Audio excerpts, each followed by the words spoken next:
Chapter 2. At Berg, one day passed like another. Time flew so fast that Ingunn could not guess what became of it. But when she saw how much had happened in the others' lives, how everything about them grew and spread, she felt a sting of anxiety. Was it so long ago already? Tora came down from Fretestein and brought both the children with her. Steinfinn romped high and low like a whirlwind. He was big and forward for his age, 2 years and a half. His little sister could already push herself along the floor till she reached a bench, when she would catch hold of it and stand on her feet. Tora insisted that Ingunn must come with her to Fretestein. Ingunn had such a way with children. And as Tora expected her third before Olaf's Mass, she thought it no more than reasonable that her sister should come to live with her and help to bring up all these children. But Ingunn said her grandmother could not manage without her. In her heart she thought she had no wish to see Fretestein again, unless she came there together with Olaf. She did not know where he was now. The only time she had heard news of him was last summer, when Arnvid was a guest at Berg. Asbjorn Olfat, the priest, had returned to Norway the same spring. He had followed Bishop Thorfinn in his exile, accompanied him to Rome, and been with him when he died in Flanders. On his way home, Asbjorn had sought out Olaf in Denmark.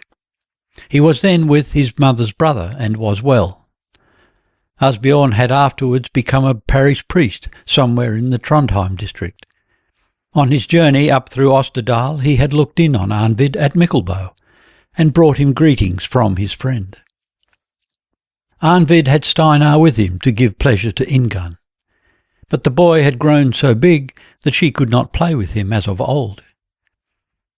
His father said to Steinar that Ingunn had once rescued him from being burnt up, but this did not seem to make much impression on the child. Ingunn took him out in a boat on the lake. They were to fish. She paddled about near the shore, without the strength to row the heavy boat any distance, and Steinar had never been in a boat before. But they had a great deal of fun in this way, though their fishing did not come to much. Gudmund Jonsson was married long ago and had a son by his wife. He came to Berg now and then and borrowed a boat there, when he went to go to his grandfather's on the other side of the bay. There was only herself about the place, day in, day out, with the 2 old women, and now she was already 20 winters old. "Fade away," Uncle Ivar had said that time. Vaguely she knew that she was fairer than she had ever been. The shut-in life with her grandmother had paled her cheeks, but her skin was as clear as a flower. And she was no longer so thin. Her flesh had grown firmer, and she did not hold herself so loosely and stoopingly. She had learned to walk gracefully, and she carried her tall, slender figure with a soft and supple charm of her own. On the rare occasions when she mixed among people, she felt that many men had their eyes on her. She noticed this, though she never returned their gaze, but always moved quietly with eyes modestly lowered, and a gentle melancholy in her look. One evening, when some strangers had been at Berg on some business with Lady Munhild, one of the men forced his way into the room after she had gone to bed. He was far gone in drink. Ingunn got him out again. Old Asa had not so much as noticed that anyone had come in. The man turned almost sober as he slunk out, like a whipped dog under the lash of her icy, low-voiced anger. But when she had got the fellow out of doors, she collapsed altogether. She trembled, and her teeth chattered with fright. And what frightened her most was, she herself had felt so strangely, though he could not have noticed anything, of that she was sure. While she was defending herself against him, cool and collected, far too angry and outraged to be afraid, She had felt deep down within herself, as it were, a temptation to let go, to give up. She was so tired, so very tired. It seemed to her all at once that she had been defending herself for years. She was tired of waiting. Olav should have been here. He should have been here now. She did not get a wink of sleep that night. Shaken and miserable, she lay sobbing and weeping, buried beneath the bedclothes. It seemed to her she could no longer bear this life. But next day, when this man came to make his excuses, she received his stuttering speech with a few words of gentle dignity, looking him straight in the face. The glance of her great eyes was so full of sorrowful scorn that the man crept rather than walked away from her. Olav. She now knew nothing more of him. And oftener she lay weeping till far into the night, tortured by disquietude and longing and a dull dread. How long would it be? She pressed his sheath knife with both hands against her bosom. The blade was still as bright as ever, and that was all she had to cling to. Then came a Sunday toward the end of summer. Only Ingunn had gone to Mass from Berg, together with some of the servants. She was on horseback. Old Grim walked by her side, leading the dun. They came into the courtyard. The old man was just about to help her off her horse when she saw a young, fair-haired man stooping his head as he came out of the low door of Mannhild's house.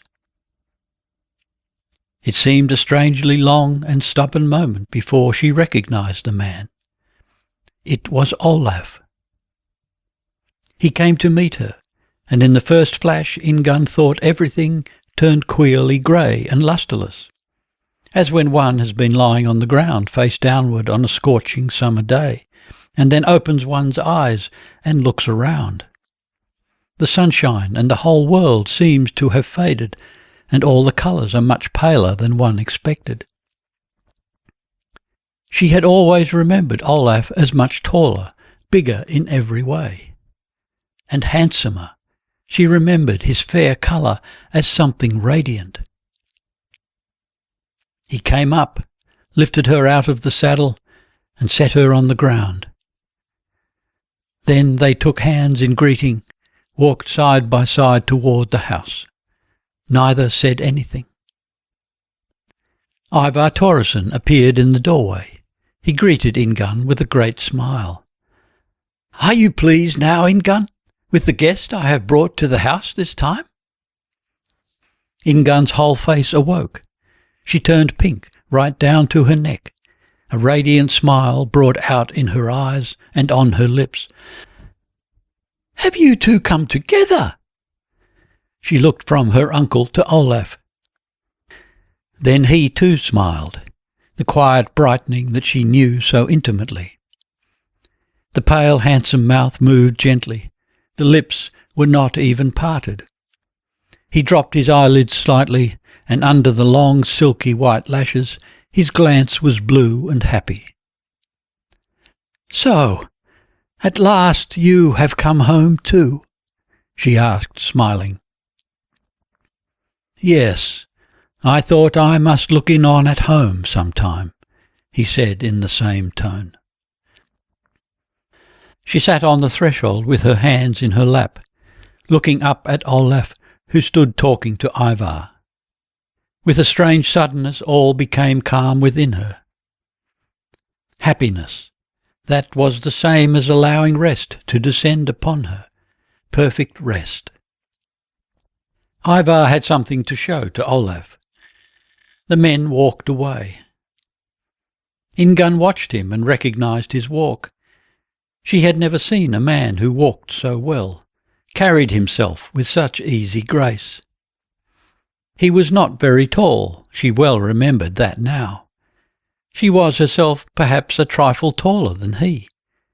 But he was so wonderfully well built, with just the right breadth of shoulder, narrow in the waist, well knit and firm of muscle, although he was so slender, erect, and delicately limbed. He had grown thinner in the face. His complexion was dry and hard, and his hair had darkened a little. It was not so bright a yellow, more the colour of ashes. But the longer she looked at him, the better she knew him again. There was only this, that when they parted there was still a touch of childish softness in his good looks. Now he was a grown man, but a remarkably handsome young man withal.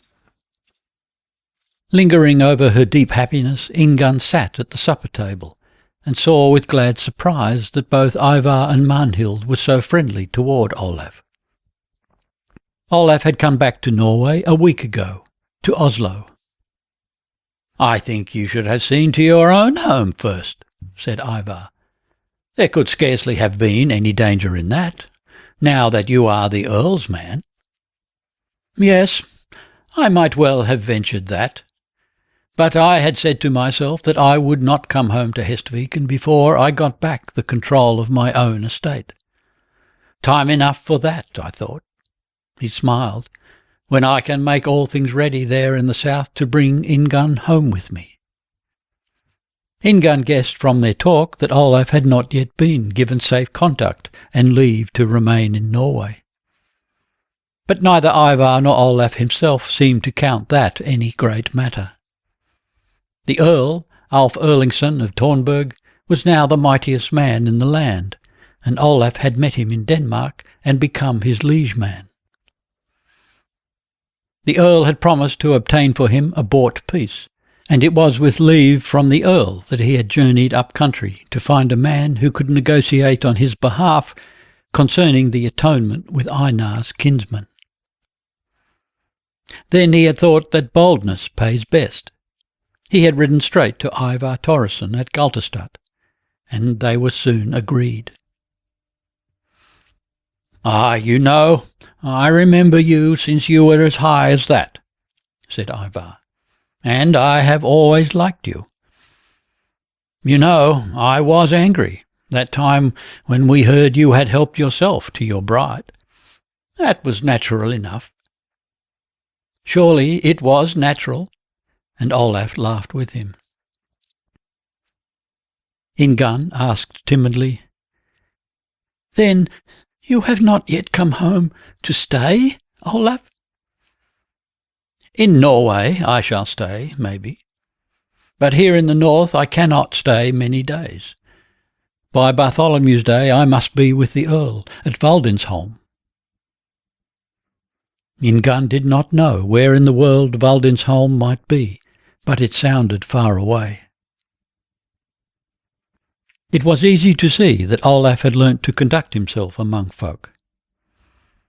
The glum and silent country lad had become a manly young courtier, who knew how to choose his words.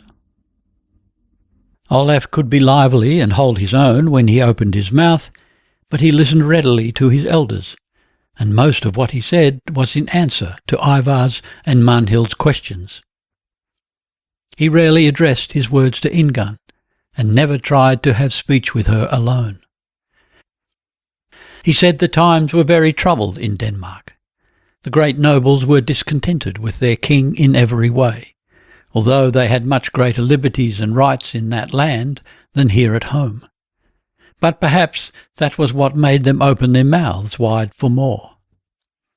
His own uncle, Barnim Eriksson, did as he pleased in everything, Olaf thought, and he had never seen that the knight paid any attention to the laws, which must hold good in that country too. "You have not been able to lay your hands on any of the inheritance of your mother's kinsman?" asked Ivar. "Surely you could claim that now." "Uncle says no," said Olaf with a little mocking smile, "and that may well be true. It was the first thing he made plain to me when I came to Hovdingard, that my grandmother had divided Eric's estate with her children before she married Bjorn Andersson. and my mother had lost all right of inheritance from her kinsfolk in Denmark when she left the country and married in Norway without asking their advice. That was the second thing.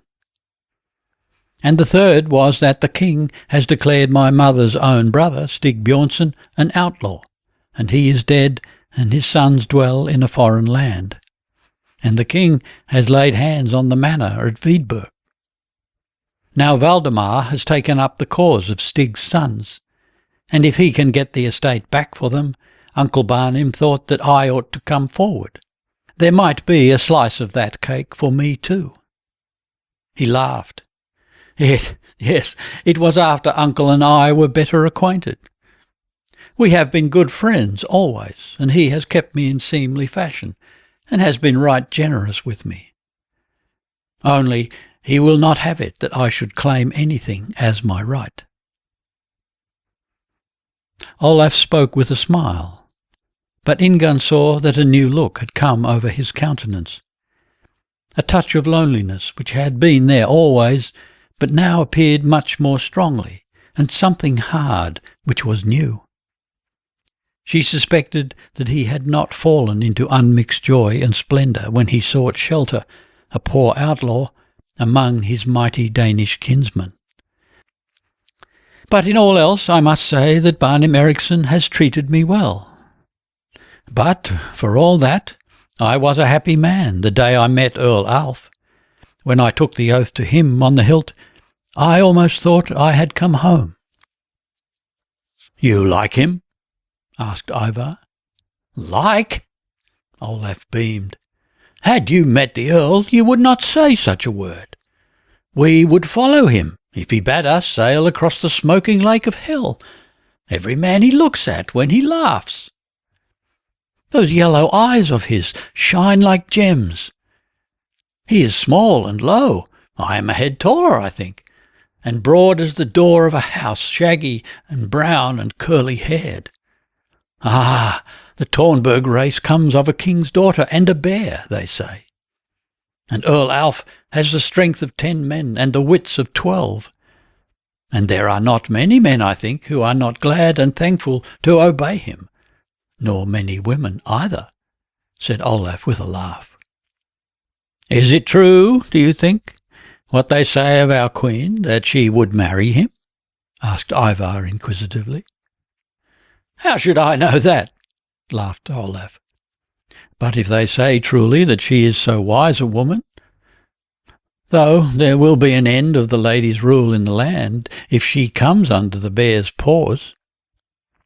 But Ivar thought it was in Queen Ingeborg's service that Earl Alf lay in the Danish waters, harrying the coasts there, and taking up the German merchant ships that tried to slip northward through the Sounds. Olaf said it was true enough. The Earl sought to win for Queen Ingeborg her father's inheritance in Denmark, while at the same time he chastised the German merchants for their late encroachments in Bjorgvin and Tunsberg. But no doubt he did it of his own will, and not because the Queen had bidden him. Now there was certainly an agreement between the Earl and the Danish nobles. He was happy to support them in their feud with the Danish king. And in return, Count Jacob and the other lords were to rap the king so hard over the knuckles that he would take his hands off the Lady Ingeborg's estates in Denmark. They had sat drinking after supper, and Ivar already talked of going to rest, when Olaf stood up and drew the great gold ring with the green stone from his finger. He showed it to Ivar and Lady Munhild. "I wonder if you know this again. With this ring my father let me betroth her. Do you think it would be fitting Ingunn had it now, and wore it herself?" Ingunn's uncle said yes to this, and Olaf set the ring on her finger. Next he took from his saddlebag a gilt chain with a cross hanging to it, and silver plates for a belt, and gave these also to Ingunn. Then he produced good gifts for Ivar and Munhild, and 3 gold rings, which he asked Ivar to give to Tora, Halvard, and John. Both the lady and Ivar were well pleased with this, praised the gifts, and were now very bland with Olaf. Lady Mannhild had wine brought, and all four drank together from the Yule horn. When Lady Mannhild said that now Ingunn must go across to her grandmother and go to bed, Olaf stood up. He said he was going over to Grim's and Dala's house to talk with them a while. Mannhild made no objection. The sky was overcast, but between rifts in the clouds the sunset glow shone through, cold and brassy. The evenings were already beginning to be chilly and autumnal. Olaf and Ingunn strolled down between the outhouses. They came to the fence of a cornfield. The man rested his arms on the rail and stood looking out. The corn was thin. It shone white under the heavy grey sky. Down below, the bay lay in a dead calm, reflecting the gathering darkness.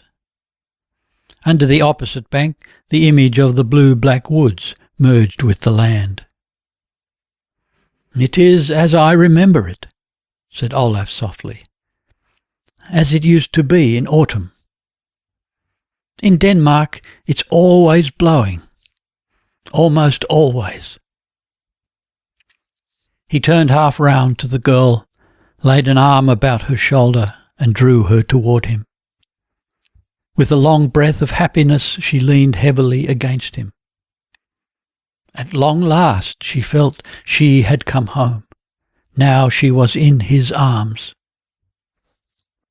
Olaf took her face in both his hands, pushed up her hair and kissed her on the temples. "It used to curl here, where the hair begins," he whispered. "It is because I comb it down so hard," she said softly. "I have combed away all the curls. When they took the coif from me, I plaited it as flat as I could." "Ah, now I remember it. You went in a coif that winter at Hamar."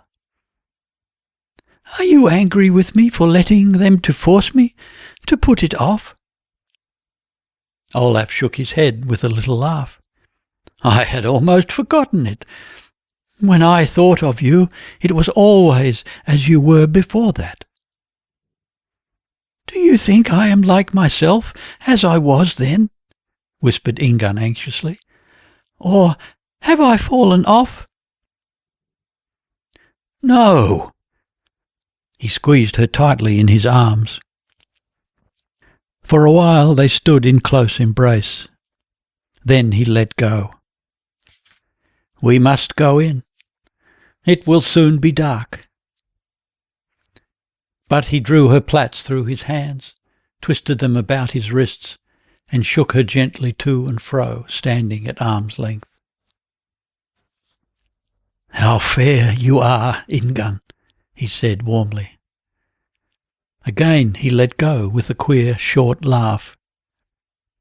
Then he asked abruptly, "Then is it more than a year since you saw Arnvid last?" Ingunn replied that it was so.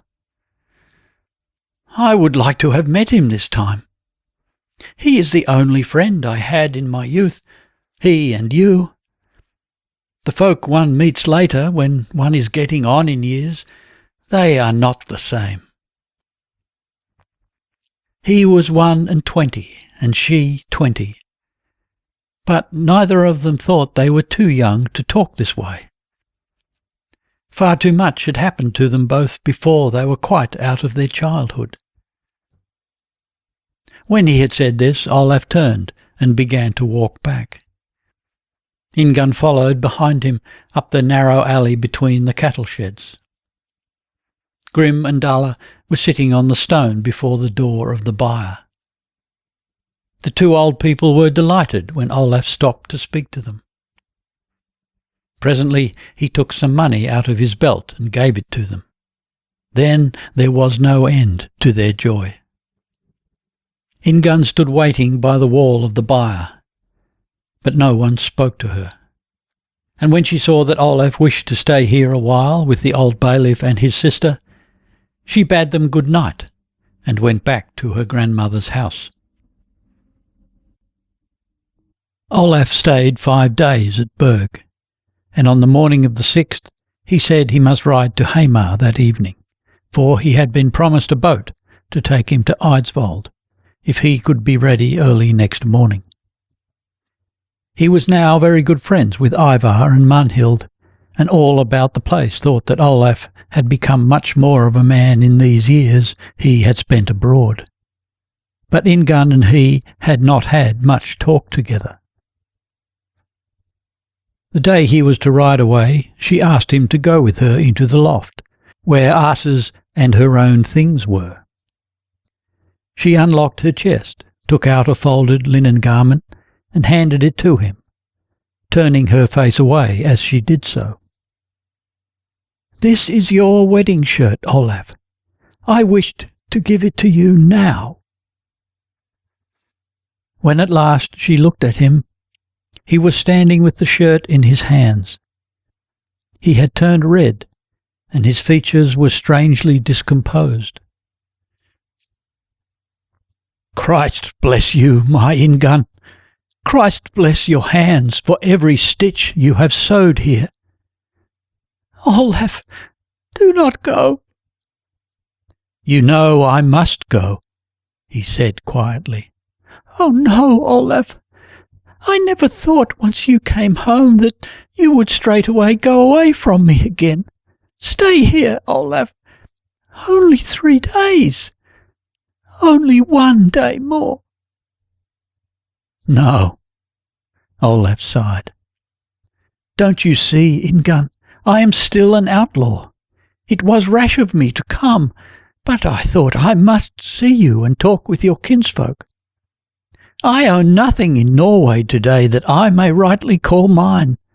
It is my lord the Earl who has promised me, and if it were not so, when he summons me to be with him on a certain day, I cannot stay away. I must make haste as it is to reach him at the right time. Can you not take me with you?" she whispered almost inaudibly. "You must surely see that I cannot." "Where should I carry you? To Valdensholm, among the Earl's men?" He laughed. "I have had such evil days here at Berg," she whispered as before. "I cannot see that, for they are kind, Lady Mannhild and Lady Asa. While I was out there in the south, many a time I thought, what if Kolbein carried it so that he had you in his charge? And I feared for you, my dear. But here you have been as well off as you could be." "I cannot bear to be here any more. Can you not take me with you? Find me lodging otherwheres?" "I can find no lodging for you, so long as I have not been given control of my own estate," said Olaf impatiently. "And how do you think Ivar and Mannhild would like it if I took you away? Ivar, who is to be my spokesman with Kolbein. Don't be so unreasonable, Ingunn. And Mistress Asa cannot make shift without you." They were both silent a good while. Ingunn went to the little window.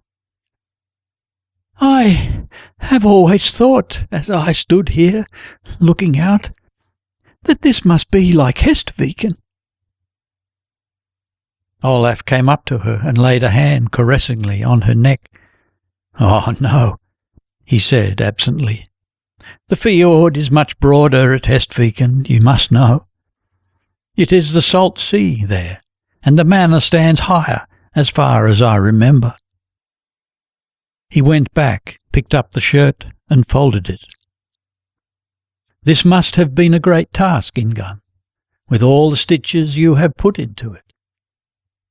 "Oh, I have had 4 years to work at it," she said in a hard voice. "Come, we will go out," said Olaf hotly. "We will go out and talk." They walked together over the fields till they came to a meadow that sloped to the water. Junipers and other bushes grew on the dry, rocky ground, and here and there were patches of short, sun-scorched grass. "Come, sit down here." He lay on his stomach facing her, and gazed fixedly as though far away in his thoughts. In a way, she thought they were brought nearer to each other merely by his losing himself in thought and remaining silent as soon as he had got her alone. She was so used to this from their childhood.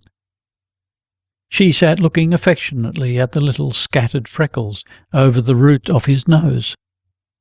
They too were intimate, it seemed to her. Great clouds drifted across the sky, throwing shadows which turned the forests dark blue.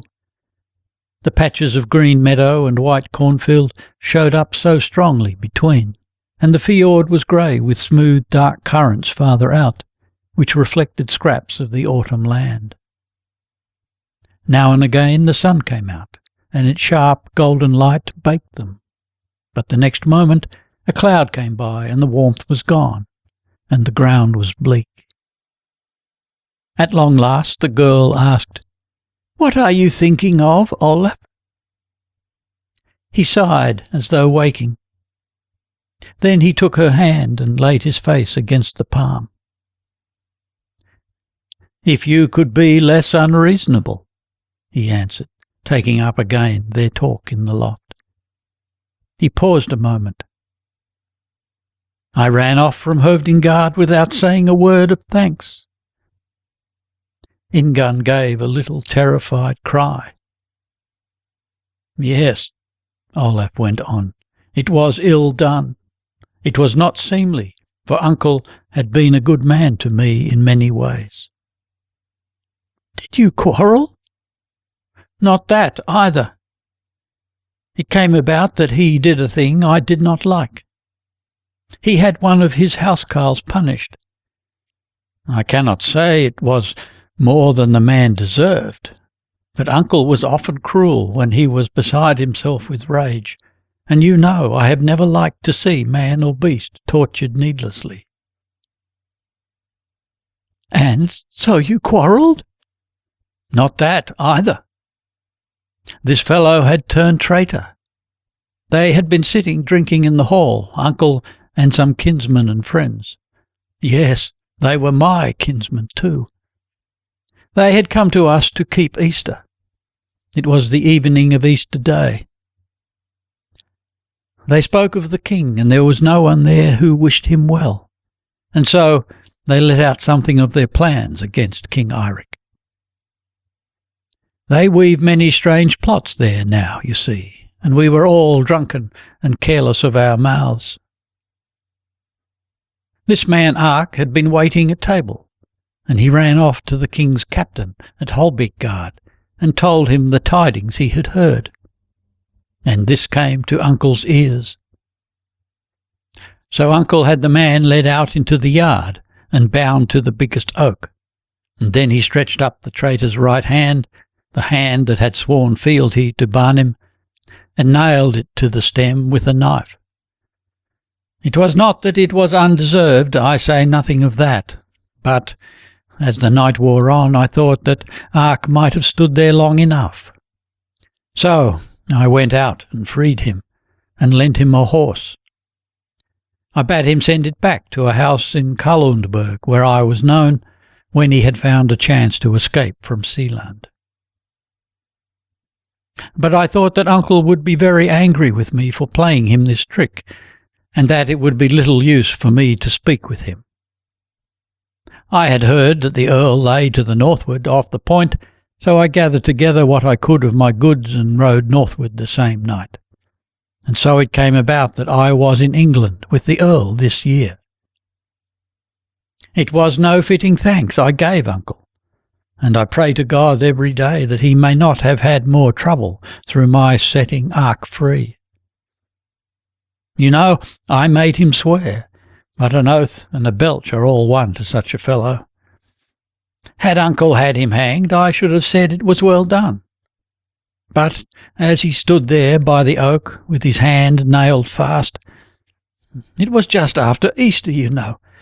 He had been to church every day, and I had crept to the cross and kissed it on Good Friday. So it came over me that the man standing there was like one crucified.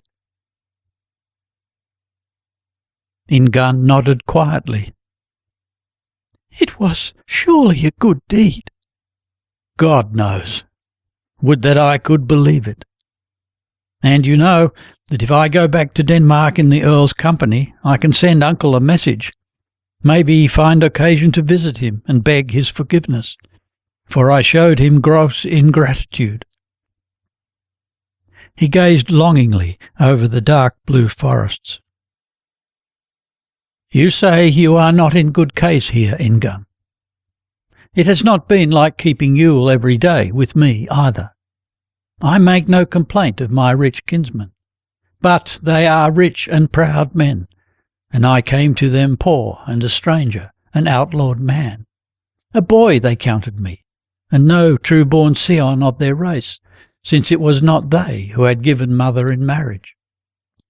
I will not say they might have received me better than they did, things being as they were.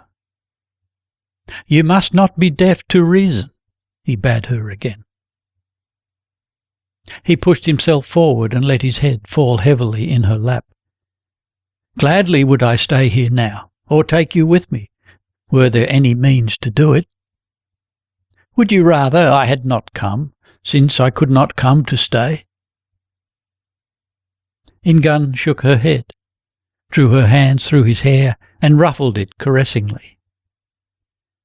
But it is strange, she said in a low voice, that your uncle would not do more for you, when he has no children living other than that nun. Had I been willing to stay in Denmark, but I always said I would not, and he must have seen that I yearned to be home again. After a while Ingunn asked, These friends of yours, in the town you spoke of, what kind of folk are they? Oh, nothing, replied Olaf a little crossly. A tavern. I was often in the town for uncle, selling bullocks and such errands. Ingunn stroked his hair again and again. A kiss you may give me for all that. He rose on his knees, clasped her tightly in his arms, and kissed her on the mouth. You may have as many as you like, she whispered close to him. The tears came trickling from her eyelids as she felt his strong, hot kisses all over her face and down her neck. As many as you like. You might have had kisses every day. Then I fear I should have been far too greedy. He laughed low in his throat. My Ingunn! He bent her head back till her neck nearly touched the ground. But now it will not be long, he muttered. We must go up, he said, letting her go. 'Tis long past dinner time. I wonder how Lady Munhild will like it that we left the house in this fashion. I don't care, muttered Ingunn defiantly. Nor I either. Olaf laughed as he took her hand and raised her. He dusted her and himself with his cap. But now we must go home. He walked on with her hand in his until they came to the path where they could be seen from the house.